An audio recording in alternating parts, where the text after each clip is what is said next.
সব জল্পনা কল্পনা শেষে পাকিস্তানের উদ্যোগে ইসলামাবাদে ইরান ও যুক্তরাষ্ট্রের প্রতিনিধি দলের মধ্যে আলোচনা শুরু হয়েছে। পাকিস্তান সরকারের সূত্রগুলো বলছে, স্থানীয় সময় বিকেল ৪টায় এ আলোচনা শুরু হয়। তবে বৈঠকটি কী ধরনের কাঠামোতে অনুষ্ঠিত হচ্ছে সে বিষয়ে এখনও স্পষ্ট কোনো তথ্য নেই। সূত্রগুলো বলছে, প্রথম ধাপে সরাসরি মুখোমুখি বৈঠকের পরিবর্তে মধ্যস্থতার মাধ্যমে বার্তা আদান প্রদান হচ্ছে, যাতে উভয় পক্ষের অবস্থান কাছাকাছি আনা যায়। ইতিবাচক অগ্রগতি হলে সরাসরি আলোচনায় যাওয়ার সম্ভাবনা রয়েছে।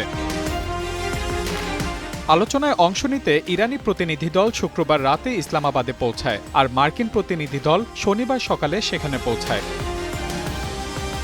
এর আগে গেল ৮ এপ্রিল সকালে মার্কিন প্রেসিডেন্ট ডোনাল্ড ট্রাম্প তার সামাজিক যোগাযোগ মাধ্যম ট্রুথ সোশ্যালে ঘোষণা দেন, পাকিস্তানের প্রধানমন্ত্রী শাহবাজ শরীফ ও ফিল্ড মার্শাল আসিম মুনিরের সঙ্গে তার কথোপকথনের ভিত্তিতে তিনি ইরানের ওপর বোমা হামলা ও আক্রমণ ২ সপ্তাহের জন্য স্থগিত করেছেন। ইসরায়েল যদিও পরের দিন যুদ্ধবিরতির আওতামুক্ত থাকার অজুহাতে লেবাননে হামলা চালায়, তার জেরে ইরান স্পষ্ট ভাষায় বলে, লেবাননে যুদ্ধবিরতি কার্যকর, অর্থনৈতিক নিষেধাজ্ঞা শিথিল এবং তাদের স্থগিত সম্পদ ফেরতের নিশ্চয়তা ছাড়া তারা কোনো চূড়ান্ত সমঝোতায় যাবে না।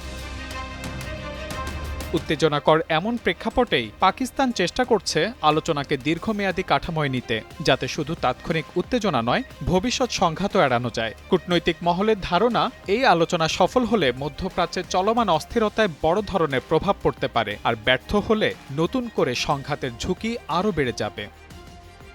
Mahmudul Hasan, Times today.